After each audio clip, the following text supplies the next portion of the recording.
I'd like to try it now. Oh, Di ba? Halimbawa, improv tayo. Eksena. Si Richard, si Alden, ay dadating. Direct.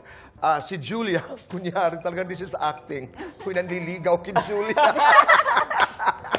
nililigawan. Sa lahat naman. Okay. How do you direct? You know, actors, a non-actor, how do you do it? We can do the scene here. Oo, papasok ako. Chang Susan, gusto mo ikaw yung assistant ko? Okay ka lang? So, kunyari, wala pa ako sa picture. Papasok ka pala. Papasok ka pala. Mahuhuli na... Ikaw yung papasok. Ayos Yun po. dito ka na. Andito na ako. Oo, pero ano, saan ka galing din dyan? Dito lang po. Tito Boy, dito ka. Para nakatalikod ka. Para dito? hindi niya alam kung anong Tama nga nangyayari. naman. Kung niibig ka lang ng tapat, wala kang kinalaman. Ayaw mo sana. Okay. Naku, Diyos ko. And 5, 4, 3, 2, action! Para sa'yo ito. Ako'y magpapaalam sana. Ako ay pwedeng bumeso sa'yo at minsan lang mangyari ito. Sige. Oo. O huwag mo na asikasuhin yung pambayad sa... Bebang! Ano to? Mang kanon, ano yun? Ano yung halik-halik sa pisngi? Ano yun? Akala ko nasa trabaho ka. Anong ginagawa mo dito? Oo, galing nga ako sa trabaho. Nagtatrabaho. Sandali. Nalilito. Bakit? Ano ka ba? Mag-ano ba kayo? Girlfriend ko to eh. Bebang?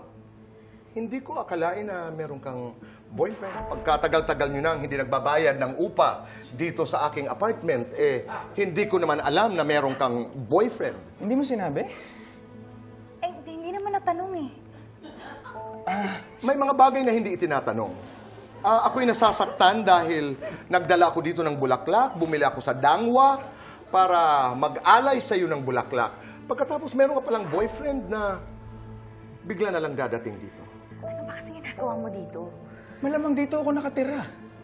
Ba't hindi mo binabayaran yung upa? Kaya nga ako Excuse me, akin na lang itong bulaklak. Goodbye. Dito ka nakatira, ba't di mo binayaran yung upa? Kapit sa patalim si Bebang eh. Maraming salamat, Jules. Thank you. This is for you.